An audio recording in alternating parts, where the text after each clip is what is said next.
Je ne pourrais malheureusement pas nommer cette attitude ou cette action à cause de certaines restrictions que ma page connaît.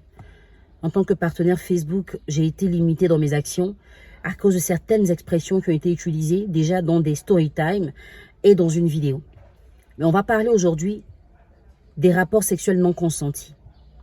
On a tellement excusé ça qu'aujourd'hui c'est devenu basique. Avant, quand ça arrivait à une femme, on lui demandait « mais comment tu étais habillée ?» On lui demandait « mais comment tu as fait ?»« Mais regarde comment tu es habillée. Mais pourquoi tu étais là à cette heure ?» Ok. C'est peut-être de sa faute d'avoir été habillée comme ça, d'avoir été dehors à cette heure et d'avoir fait quelque chose. Quand ces mêmes actions se sont reproduites envers les enfants de 7 ans, 4 ans, 2 ans, 1 an, 4 mois, c'était quoi le facteur?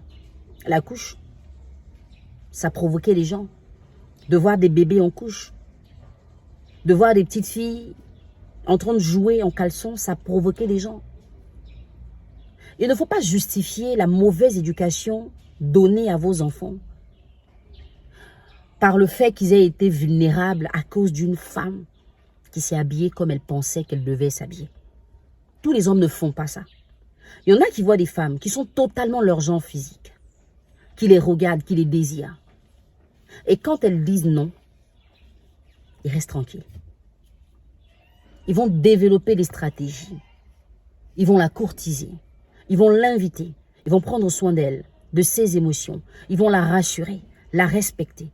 Et finalement, cette femme va venir en disant « Tu es un gars bien, tu es un homme bien ». Ces hommes-là auraient pu faire comme vous autres. Ils auraient pu estimer que c'est trop mon genre, je ne peux pas résister à ça. Telle qu'elle est habillée, là, moi, franchement, je ne tiens pas. Je veux faire ce que je veux et je m'en fous du reste. Mais ils ont été éduqués. C'est la différence entre eux et vous. Parce qu'avoir un problème avec ses pulsions, c'est dangereux. En général, quand on parle de l'impulsivité, on va taxer les femmes d'être impulsives, d'avoir un mauvais caractère, ce qui fait qu'on ne peut pas les épouser. L'impulsivité de la femme peut se manifester dans un état de colère, dans de la jalousie, dans peut-être des insultes et tout. Mais l'impulsivité d'un homme peut aller jusqu'à contredire la volonté d'une femme. Je ne veux pas. Et lui, il dit je veux. Et je le fais. Parce que je suis un homme, j'ai des muscles.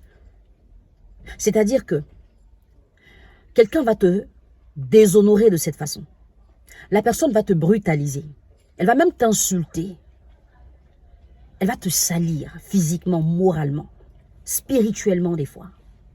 Et quand tu sors de là et que tu as envie d'aller porter plainte, quand tu vas te retrouver là où il faut, il y aura des gens pour te demander « mais comment tu as fait ?» Et quand on va te dire d'aller prendre un certificat médical, si par malheur, tu as donc eu un rapport consenti avec ton partenaire, 1 heure avant que quelqu'un t'ait déshonoré, s'il n'y a pas de lésion, s'il n'y a pas de trace, si tu as été drogué, on estime que tu es une menteuse. Parce qu'il n'y a pas de preuve. Est-ce que vous savez que ces femmes-là qui ont subi ce genre de choses, des fois n'arrivent même pas à le prouver? Pas parce qu'elles n'ont rien pour prouver, mais parce qu'elles ne s'y attendaient pas. Tu les aurais pu rapidement envoyer un texto 3 minutes avant que ça arrive. Mais elles ne s'y attendaient pas. On va prendre le cas de ceux qui l'ont fait dans la rue, mais et ceux qui le font dans la maison? Des pères, des oncles, des cousins, qui le font à des filles dans leur maison. Comment on va expliquer ça? Vous avez des enfants qui sont peut-être chez des tuteurs. Un tuteur en qui vous avez confiance, qui est un homme très spirituel, qui est à fond sur l'éducation des enfants. Et votre enfant est avec ses tuteurs depuis la classe de 6e. Elle est en seconde aujourd'hui. Mais c'est peut-être en terminale quand elle aura son bac qu'elle vous dira ce qui se passait pendant qu'elle y était. Et c'est quand ça va vous arriver que vous allez vous alarmer. C'est là que vous allez crier au scandale. Mais et les enfants des autres à qui ça arrive? Qu'est-ce qu'on fait? Parce que les mêmes personnes qui le font n'accepteraient pas que ça se fasse sur leurs enfants. Et des fois, ces gens-là, quand leurs femmes sont enceintes, ils peur qu'elles fassent une fille. Des fois, ils cachent ça par non, moi, j'ai pas envie qu'on fasse du mal à ma fille. Mais c'est pas faire du mal dans le sens d'une relation amoureuse. C'est faire du mal parce que le gars, il sait qu'il n'est pas correct. Il a peur que sa fille paye pour ce qu'il a fait aux autres. Et c'est dommage. Et les gens subissent. Et les femmes se taisent pour protéger un mariage. Ah non, j'ai trop souffert pour avoir mon mari. Ma fille est venue me dire qu'il a fait ça, mais on va gérer ça en famille. On préfère envoyer l'enfant là chez les grands-parents que de se débarrasser de quelqu'un qui est un démon. Il y a trop de choses qui se passent. Est-ce que vous savez que les femmes légalement mariées subissent ces choses-là tous les soirs dans leur lit. Parce que c'est vrai, certaines personnes disent, entre un homme et une femme mariés, ça n'existe pas. Ben si, ça existe. Sinon, l'homme ne dirait jamais à sa femme, j'ai envie de toi. S'il savait qu'il pouvait le faire sans demander, il n'aurait jamais dit ça à sa femme. Mais quand il le dit, c'est une manière de dire, est-ce que toi aussi tu veux? Mais quand elle dit non, c'est non. Quand elle ne peut pas, elle ne peut pas. Si elle t'a dit non et que tu as forcé et qu'elle ne voulait pas, même s'il n'est pas blessé, c'est la même chose. Ça a beau être la mère de tes 15 enfants, ça reste la même chose. Maintenant, je te demandais, toi, homme, qui considère que ça, c'est pas la même chose. Tu sors avec quelqu'un aujourd'hui qui n'a pas eu le temps de rompre totalement avec son ex, peut-être à cause de la distance. Mais la personne s'est mise avec toi. Et l'ex est revenu. Et elle t'a dit, mon ex est revenu, comme on n'a pas eu le temps de se séparer officiellement, il veut me voir, je vais aller lui dire en face que je suis avec toi. Quand elle part là-bas, si elle est bien habillée, elle est chic, elle est bien habillée, elle est coquette, et que l'ex la voit avant même d'entamer la conversation, il se dit, elle est là pour ça. Et qu'il le fait. Lui, dans son esprit, ils sont encore ensemble. C'est elle qui dit qu'il n'est plus avec lui. Parce que quand Automne ne lui a pas dit qu'elle est avec toi, bah s'il l'a fait, c'est normal ou c'est pas normal? Si tu trouves ça pas normal, ça veut dire que tu es d'accord que jamais ce truc-là ne doit se faire sans que la femme ne dise oui. Avant, c'était les femmes qui sortaient tard la nuit. Après, c'est des femmes qui s'habillaient trop sexy. Mais quand on est arrivé au niveau des couches, là on n'a pas eu de prétexte, on n'a pas eu d'alibi. Maintenant, est-ce que vous savez que ça se fait même avec des enfants garçons? Est-ce que vous savez ça? Et le pire, c'est que quand on surprend ces gens, ils ont la même frère. Je ne sais pas ce qui m'a pris. C'est peut-être un esprit, mais écoutez, quand vous sentez qu'un esprit peut vous habiter, là, commencez à le faire sortir avant qu'il ne détruise la vie des gens. On n'a pas besoin d'avoir vécu ça pour imaginer ce que ça peut faire. Et même imaginer, c'est tellement difficile qu'on se demande comment les personnes qui l'ont subi font pour tenir. Je reçois tellement de messages de femmes mariées aujourd'hui qui n'arrivent pas à s'épanouir, qui ont perdu confiance en elles, en la vie, confiance en leur entourage. Parce que ça s'est fait très tôt. Ça s'est refait une autre fois. Il y a des gens qui l'ont subi une fois, mais qui l'ont subi plusieurs fois après, en étant tout aussi vulnérables que la première fois. Et des fois, ces femmes finissent par se dire, mais c'est peut-être normal ce qui m'arrive. Pourquoi moi seule on peut me faire ça plusieurs fois? Sauf que je ne puisse parler.